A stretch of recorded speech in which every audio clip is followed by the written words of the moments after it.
മാതൃഭാഷ നമ്മുടെ ഉള്ളിലൊഴുകുന്ന ജീവനദി 3-ാം ഭാഗത്തിലേവർക്കും സ്വാഗതം. അപ്പോൾ നമ്മുടെ ഭാഷ പഠിക്കുമ്പോൾ ഏത് ഭാഷ പഠിച്ചാലും മാതൃഭാഷ വിട്ടുകളയരുതെന്നാണ് ഇതുകൊണ്ട് അർത്ഥമാക്കുന്നത്. അപ്പോൾ കഴിഞ്ഞ ക്ലാസ്സിൽ നമ്മൾ അറിഞ്ഞതാണ് എന്തുകൊണ്ടാണ് മാതൃഭാഷ നന്നായി പറയാൻ പറ്റാത്തത് എന്ന് ചോദിച്ചപ്പോൾ ഞാനത് പഠിച്ചിട്ടില്ല, പകരം ഇംഗ്ലീഷ് ഭാഷയാണ് പഠിച്ചതെന്നായിരുന്നു മറുപടി. അയാളുടെ വാക്ക് കേട്ട് ചിരിയും കോപവും ഒരുമിച്ച് വന്നു.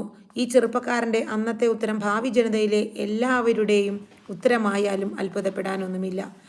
നഗര കേന്ദ്രീകൃത വിദ്യാലയങ്ങളിൽ മാതൃഭാഷയെ കയ്യും കാലും കെട്ടി മൂലയിലിരുത്തിയിരിക്കുകയാണ്. വീടുകളിലും അതുതന്നെ ഗതി. ഭാവിയെക്കുറിച്ചുള്ള ഭയത്തിൻ്റെ തത്രപ്പാടിൽ നമ്മുടെ ഭാഷ മനസ്സിൽ നിന്ന് മാഞ്ഞു പോവുകയാണ്.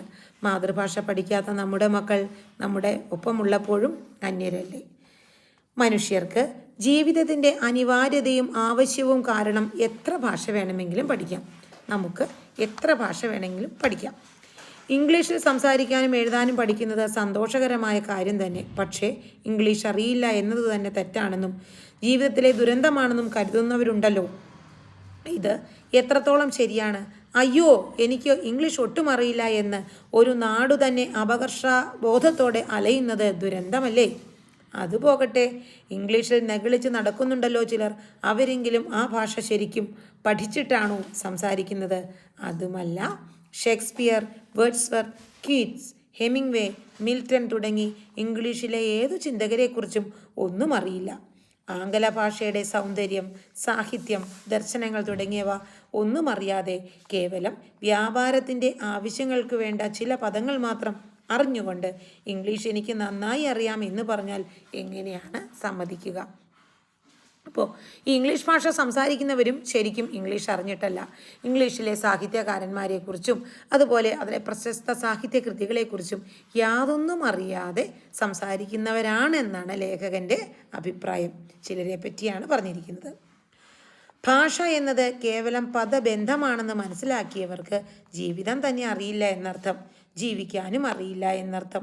ഇക്കാരണം കൊണ്ട് തന്നെ നമ്മുടെ ഇന്നത്തെ തലമുറയ്ക്ക് ഷേക്സ്പിയറുടെ ഇംഗ്ലീഷിൻ്റെ സൗന്ദര്യം മനസ്സിലാവില്ല. ഡൊണാൾഡ് ട്രംപിൻ്റെ ഇംഗ്ലീഷിന് പിറകിലുള്ള ക്രൗര്യവും മനസ്സിലാവില്ല. ഭാഷ മനുഷ്യ ജീവിതത്തെയും അവരുടെ ധാരണകളെയും അതേപോലെ പ്രതിഫലിപ്പിക്കുന്നു. ഭാഷ എന്താണ് പ്രതിഫലിപ്പിക്കുന്നത്? മനുഷ്യ ജീവിതത്തെയും അവരുടെ ധാരണകളെയും.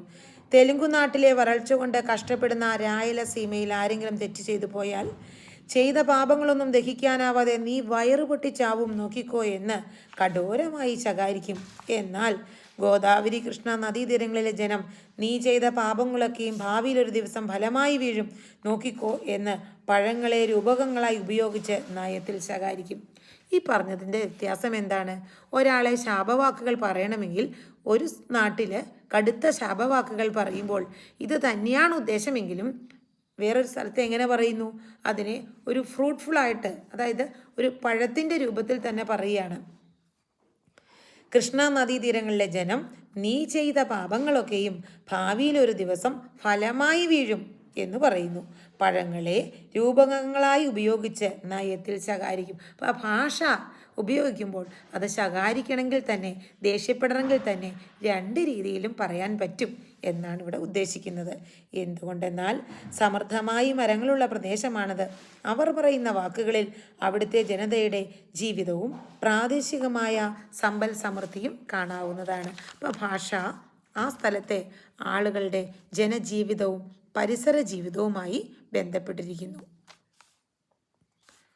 അപ്പോൾ ബാക്കി നമുക്ക് അടുത്ത ക്ലാസ്സിൽ ഇത്രയും വായിച്ച് നോക്കുക. Okay, thank you.